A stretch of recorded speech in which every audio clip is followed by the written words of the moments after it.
Hi everyone, and this is Pete. Welcome back to Time by Mail. Today we're going to be looking at this Michael Kors watch that has been sent in by a customer. It has a badly damaged crystal. Just take it out of the box.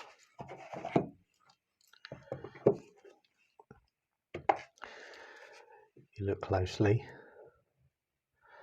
you can see that the crystal is badly cracked. So we're going to be removing the crystal today and replacing it with a new one. It seems to be in working condition, so just needs the new crystal putting in.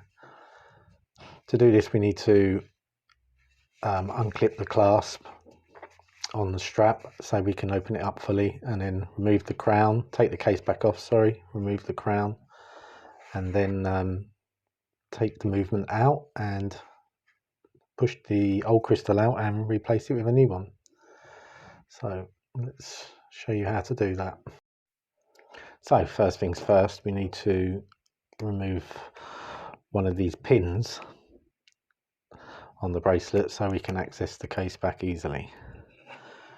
I like to use a tap hammer for this. I don't particularly like the link pin remover tools. They're very fiddly and they don't particularly work very well. Just use a tap hammer, link pin remover. You see the pins come out now. Pull it out with your fingers. And then we have access to the case back.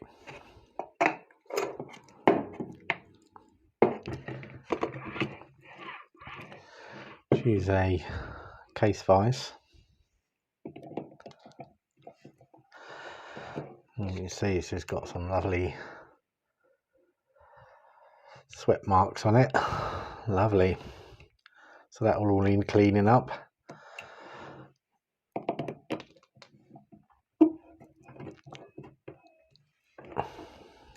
Tighten it up.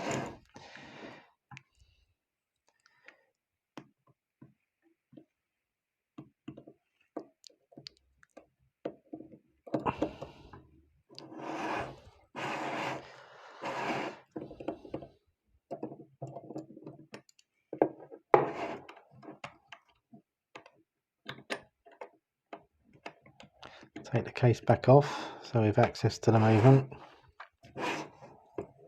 Don't need the case vise anymore.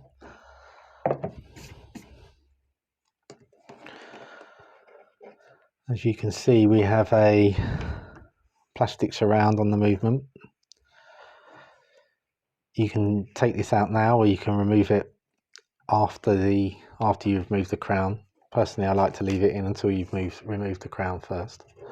If you look on the movement itself, whether the camera will pick this up, there's a word. If you follow from the crown down the stem, there's a word here that says push with an arrow pointing towards this hole. Different movements have it in different positions, but it's usually around this part of the movement. So you need to use a pin, or you can use your tweezers, something sharp. You need to press down on the stem release at the same time removing the crown. You see the crown has been removed now.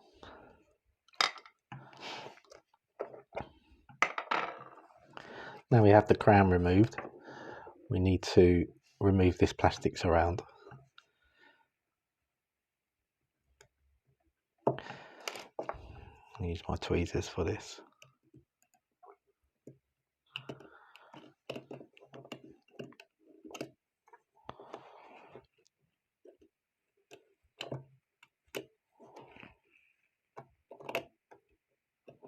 Can be a little bit fiddly because it's locked in at the back.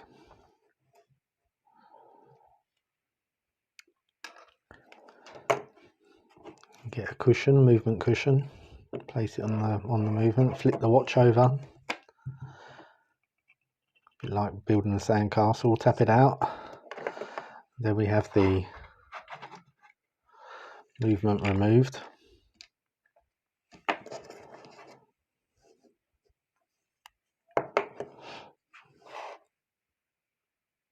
Place the movement into the movement holder along with your other parts. Keep it in a safe place.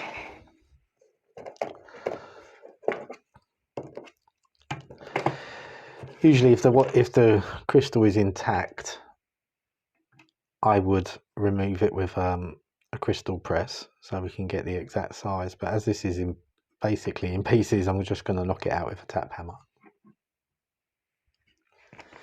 So the easiest way to knock the crystal out is to use an old Sealy bag,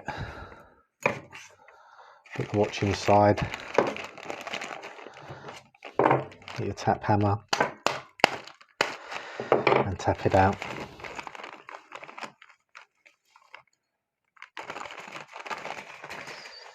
Make sure you get all the glass inside the Sealy bag.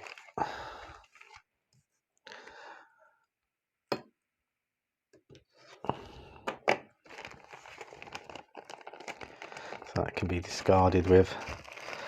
If you have any bits left, what you can do is check the shape of the crystal. Just open this up again.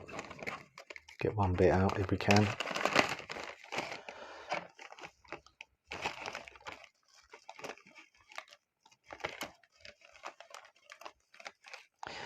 What I find with most Michael Kors watches is that they have a flat base with a curved or domed top, so a single domed crystal, which this one does.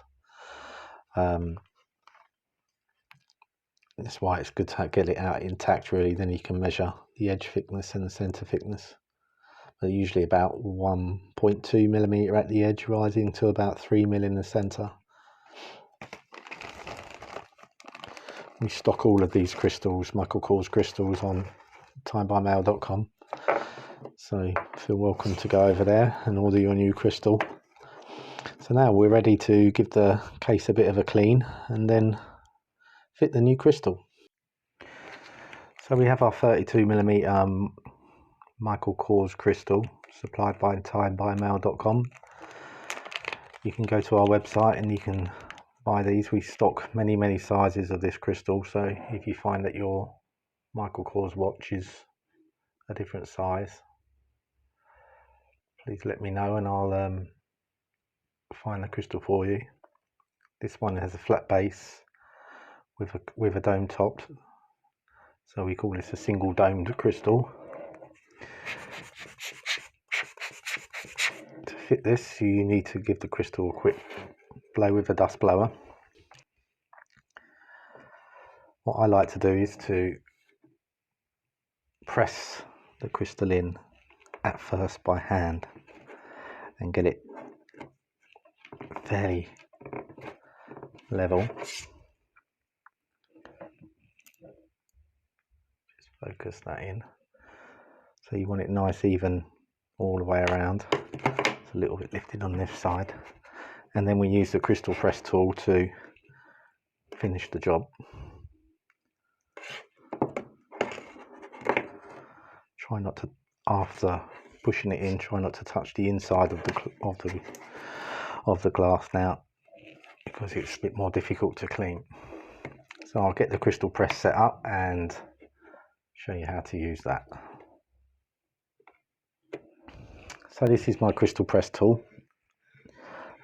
Because it's a rotary type tool, so it twists rather than plunges, we have to be careful not to scratch the glass of the crystal. You can use aluminium dies, but I do tend to find that they bend and don't really get a good pressure on anything. So you can use aluminium dies, but you just have to protect the crystal. So I like to make sure the crystal is nice and central. Place a cloth between the glass and the aluminium die.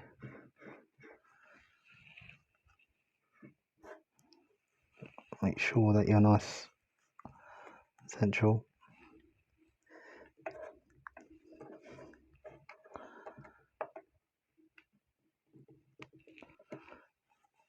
Twist it around until you feel the crystal press into place.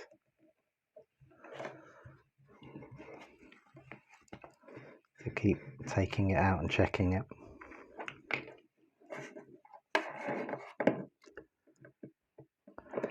Rub your fingers around the edge. There's nothing like you can feel if it's slightly raised on one side.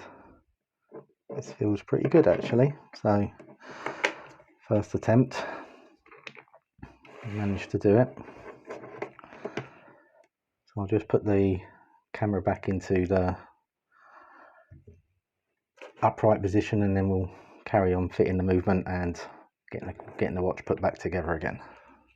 So before we recase the movement, let's just give the dial a quick blow with the dust blower. Try not to be tempted to blow with your mouth. This will create moisture onto the movement and will eventually corrode it.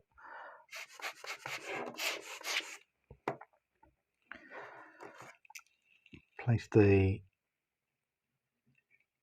case back over the top of the movement, flip it over, use your tweezers just to align it properly, make sure that the stem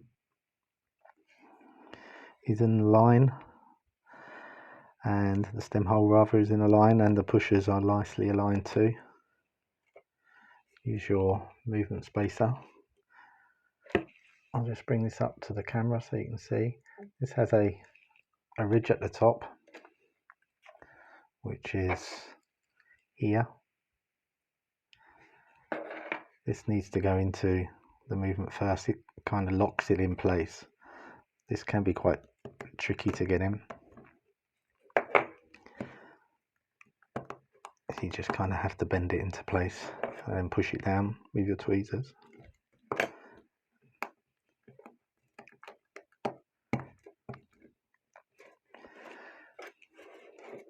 Now take the crown and the stem. Oops.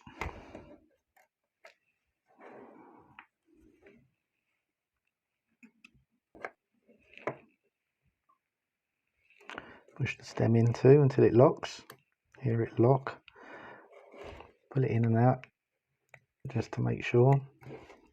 Make sure the buttons are working correctly. And you're ready to put the case back on. Again, use a dust blower. Give the case back a quick dust blow.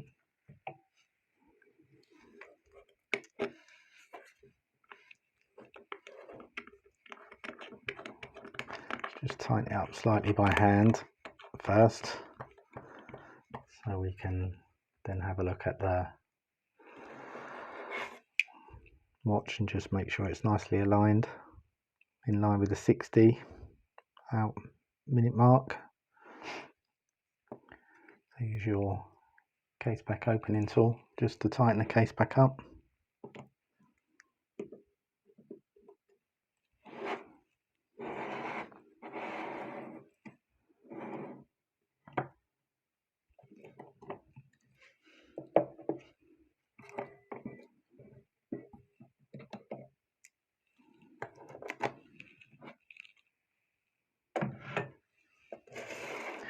So we're now ready to put the split pin back in, and the watch is complete. A quick tip on putting the split pins back in. If I use this just so you can see, and bring it up, just to make sure you put the pin in the right way round. You just check the other links and you'll be able to see which way round to put the pin back in.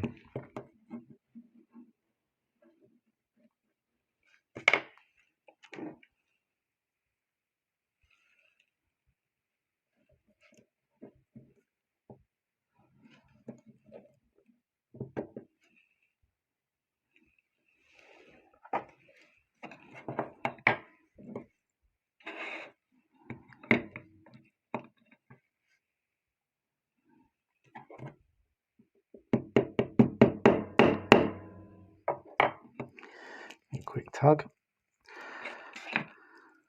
and the watch is now complete.